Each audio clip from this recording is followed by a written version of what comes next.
สบายดีทุกคนกับทักทายสบายดีFCทุกคนทุกฐานไปน้องเลยโอ้เพิ่นเอาดอกคุณมาหมัดใส่เฮือนบ้านสีเขียวมีงานอีกแล้วพี่น้องเอ้ยสบายดีอีแม่สบายดียายจอยบ้านสีเขียวมีงานอีกแล้วเพิ่นย่างลัดธงมาในเฮือนได้ฮือมาอ้าวคือย่างผู้เดียวว่ะห้าก็สวยเขาถ้าก็สวยเขาแล้วสวยเขาแล้วต้มปลาไว้ ต้มปลาไปป่นกินเสาบ้านสีเขียวมีงานอีกแล้วพี่น้องงานแต่งบ่าวบอยกับบ่าวมีผมผ้าควันผูกแขนแต่งทุกปีได้บ่อยแม่ผู้แม่ก็ได้ ผู้แม่ก็ได้ถึงกว่าปีมากันธรรมดาบาซีปีใหม่พี่น้องเอ้ยผูกแขนให้อยู่ดีมีแห้งต้อนรับปีใหม่สั่นแล้วแม่เอ้ยไผกะหมักต้นนั่นแหละหมักอยู่ดีมีแห้งก็ความเจ็บมันจะได้ความไข่ยามีเนี่ยกับรวยๆเนี่ย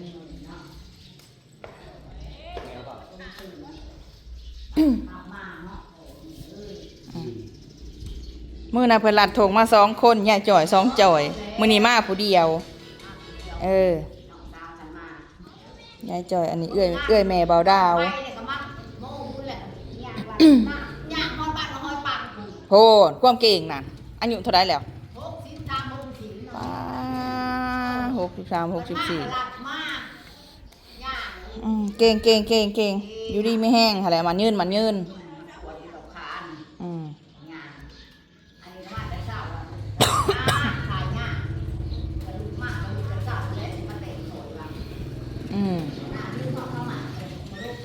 กระเพาะขึ้นมาขึ้นจังเลิกดื่นกับไปนอนยังวะจะไปกินยังผิดปู้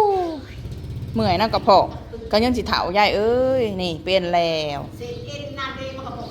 เบิดหากระเจ็บงอนนี่2 เซนนี่โอ้ยกระแมนวะเป็นตาสีมันสียืนแท้ๆยังวะ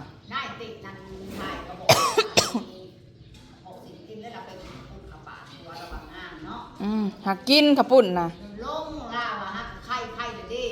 ยังร้ายนะ2 จับ 3 จับกูปีแต่ละปีแต่บ่ทันป่วยบ่ทันเจ็บมาเป็นหัวกินลายได้ปีนี้ตกมาปีนี้นะรุดผ่อนลงก็ว่าสิคาร่ำมันมันอดบ่ได้แนวหมักแต่ได้มากขับปุ่นนาน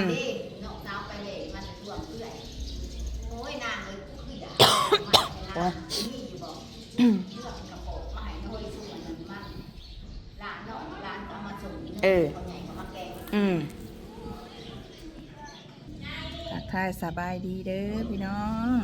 บ่ได้ล้างหน้าเลยพี่น้องแบบว่าล้างน้ำมวกยามเช้าแล้วก็เอามันแห้งแล้วก็เอาแป้งมาโปะหน้าจักหน่อยพี่น้องหน้าสดๆเด้อตอนนี้เด้อเห็นบ่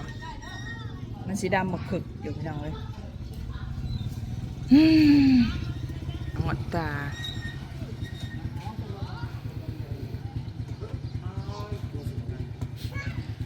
มินิครับรถซาเล้งเป็น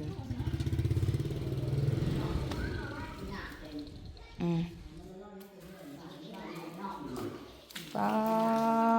ทิ้งผ้าขาวผูกแขนผูกแล้วกะคอแจมเด้ออีแม่ผูกแล้วแล้ววี่ตับให้เฮาได้แม่เด้อเจ้าจะวี่ลูกชายเจ้าเฮ็ดนำมันสิด่าแม่ผูกแล้วผูกแล้ววี่ตับด้วยแม่เครื่องเสียงอันมันสิด่าวีตอนมันบ่เห็นเห็นว่าจะดับบ้านแตกนะเจ้าแสลกขาด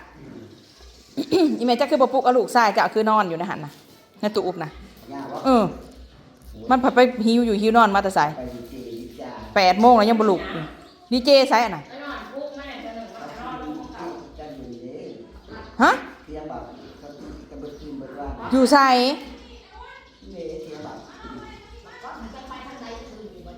เทียงบักเพื่อนบักก๊อด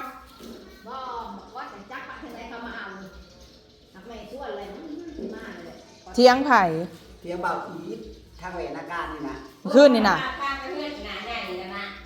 โอ้เอ้ามีวัยรุ่นบ่นะหันน่ะตาย บ่าวหลังมาดิ เปล่าหลังมากครับนี่ดอกนะ เบาหลังใช่น่ะ ลูกเล่าแล้วลูกแบบ จำพ่อ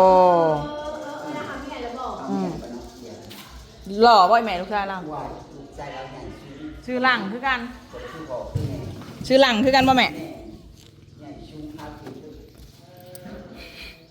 คือ บักหล่อๆบ่แม่ เอาอะไรมาทุบด้วย มีสากมีอะไรไหมล่ะ บ่มีหิวยังเนาะ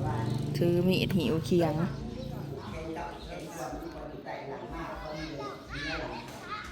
โฮมเจ้าอยู่แนวเป็นคำเจ็บใจมากที่นำมา สีผมเลิศสแมนแตนเลิศเปอร์เซอร์ แม่เลย กีบเจ้าหน้าอีแม่ มันเป็นไร มันเลิศ บ้า สตรอเบอรี่ขออภัยไปหน่อยลืมปิดคลิปไอ แม่ไปรายงานอะไร โสดบ่ก็ได้ว่าเป็ดมาหามาฟัง โอ้ยนึกว่าเราจะไม่ปัดได้ โสดบ่เอ้ยว่าซั่น โสดเคยโสดอ่ะ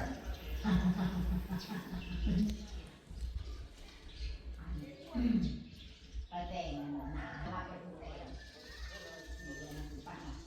เขาเบิ่งคือน้ำแท้จ้างในน้ำบอกเราสั่นเลย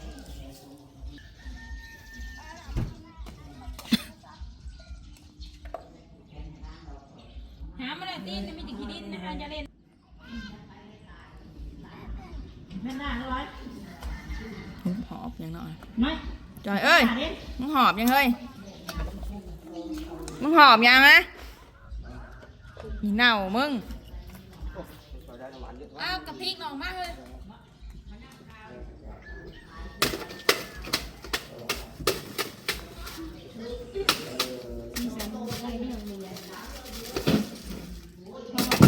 แล้วไก่พระเจ้าตา มันมีขอนตีเนาะ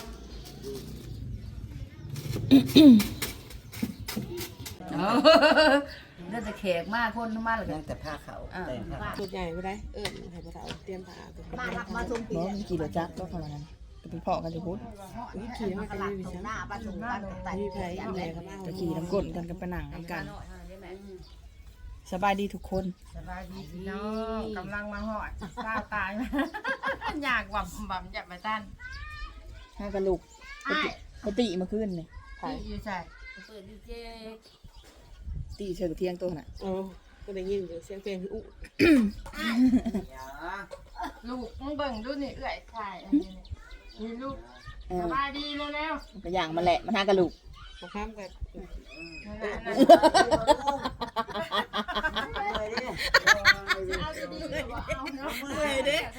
เมื่อยเด้ปู้ตอนมึงเต้นนะมึงบ่เมื่อยเนาะ เอาไปเต้นแล้วไปเปิดเอาเงินนี่แหละ ได้เท่าไรเว้ยมาปั่นกันมา ได้คนละ190กับหัว โอ้คนละ190ผูกโถไปเปิดเอาเงินโอ้หูจักหาเงินเนาะ บ่ได้ผูกแขนอ้ายนะ ไปหาเงินผูกแขน